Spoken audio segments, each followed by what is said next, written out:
আসসালামু আলাইকুম, welcome back to school of English by Mushfika.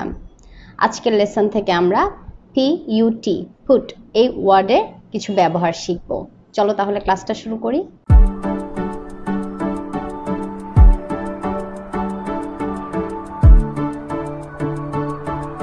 Put ওয়ার্ডটি একটি ভার্ব। পুট মানে রাখা। এটার past form put, past participle put. তাহলে verb 1 put, verb 2 put, verb 3 put.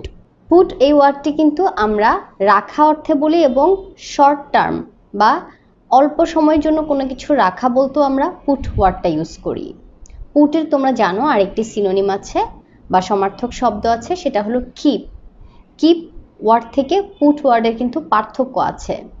এটা আমরা এই লেসনে দেখছি না, আমরা এই লেসনে শুধু পুট শব্দটির ব্যবহার দেখব। মনে করো আমি বললাম তোমার মাথায় হাত রাখো। সাধারণত টিচাররা স্টুডেন্টদেরকে অনেক সময় বলেন put your hands on your head, put your hands on your head, তোমার মাথার উপরে হাত রাখো। তা এটা কিন্তু দীর্ঘ সময়ের জন্য না, জাস্ট ওই মুহূর্তের জন্যই বলা হচ্ছে। তাহলে শর্ট টার্মে আমরা পুট ওয়ার্ডটা ইউজ করি। আমি কি এটা এখানে রাখতে পারি? May I put it here. May দিয়ে আমরা সাধারণত অনুমতি নিয়ে থাকি।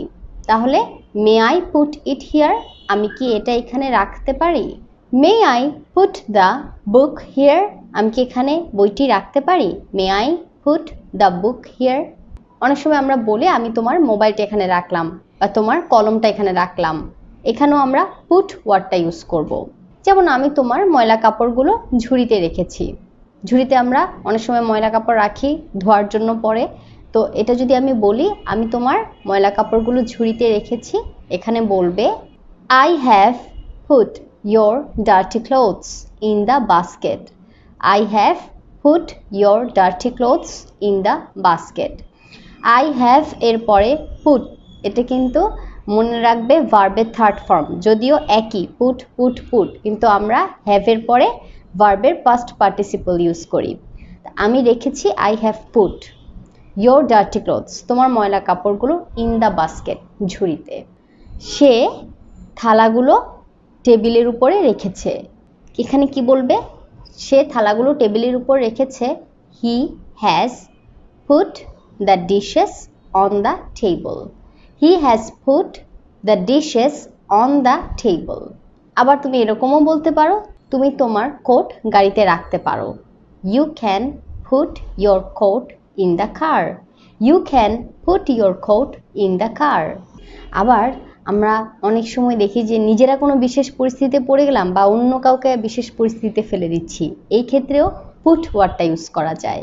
যদি বলি তুমি তোমার বাচ্চাদেরকে একটা বিপদে ফেলে দিচ্ছ, এটা কিন্তু তাকে থ্রো করে ফেলে দেয়া না, এটা হলো একটা বিশেষ পরিস্থিতির সম্মুখীন তাকে করছো। এখানেও আমরা পুট ইউজ করতে পারি। তুমি তোমার বাচ্চাদের ঝুঁকি বা বিপদে ফেলে দিচ্ছ। You are putting your children at risk. আবার বলছি রিস্ক মানে কি? ঝুঁকি, কোনো একটা সমস্যার সম্মুখীন হবে এরকম। You are putting your children, you are putting your children, তুমি তোমার বাচ্চাদের, পুটিং বলতে এখানে সেই বিশেষ পরিস্থিতিতে ফেলে দেওয়াটা বোঝাচ্ছে। You are putting your children at risk. আরেকটা উদাহরণ দিচ্ছি, তার বস তাকে অনেক চাপ দেয়, মানে কি অনেক কাজের চাপ দেয়, অনেক ধরনের ব্যস্ততার মধ্যে রাখে। তো এটাও একটা পরিস্থিতি। এখানে বলা যায় his boss puts lots of pressure on হিম। আবার বলছি হিজ বস, এখানে একজনের কথা। আমি ভার্বের সাথে এস বাই এস কেন হবে এই লেসনটা দিয়েছি, তোমরা দেখে নিও। তো এখানে যদি বলি তার বস অনেক কাজের প্রেশার দেয়, his boss puts lots of pressure on him. আর যদি এই সেন্টেন্সটা এভাবে বলি তার বস তার উপর কাজের অনেক চাপ বা প্রেশার দিয়েছিল, তখন হবে his boss put lots of pressure on him. Verb two বা পাস্টে কিন্তু কখনো এস বাই এস হয় না, এস বাই এস দিতে হয় প্রেজেন্ট টেন্সে, প্রেজেন্ট ইনডেফিনিট টেন্সে। আবার যদি আমরা বলি তুমি আমাকে এরকম বিব্রতকর পরিস্থিতিতে ফেলে দিলে কেন? তুমি আমাকে এরকম বিব্রতকর বা একটা আনইজি লাগছে এরকম একটা পরিস্থিতিতে ফেলে দিলে কেন? এখানে তুমি বলতে পারো Why did you put me in a very awkward situation? Why did you put me in a very awkward situation? Did যেহেতু বলেছি এটা past tense বোঝাচ্ছে, কেন তুমি আমাকে এরকম একটা বিব্রতকর সিচুয়েশনে ফেলে দিয়েছিলে? Why did you put me in an awkward situation? কোনো ব্যক্তি বা বস্তুকে স্থানান্তরিত করানো বা এক জায়গা থেকে আরেক জায়গায় সরানোর ক্ষেত্রেও আমরা পুট ওয়ার্ডটা ইউজ করি। যেমন রাফিকে টিচার জুনিয়র ক্রিকেট টিমে রেখেছিল। এখানে হয়তো একটা টিমে সে ছিল, সেখান থেকে এই টিমে এনেছিল, এটাও বোঝাতে পারে। তো আমরা সেন্টেন্সটা বলতে পারি, the teacher put Rafi in the junior cricket team. The teacher put Rafi in the junior cricket team. Teacher রাফিকে জুনিয়র ক্রিকেট টিমে রেখেছিল।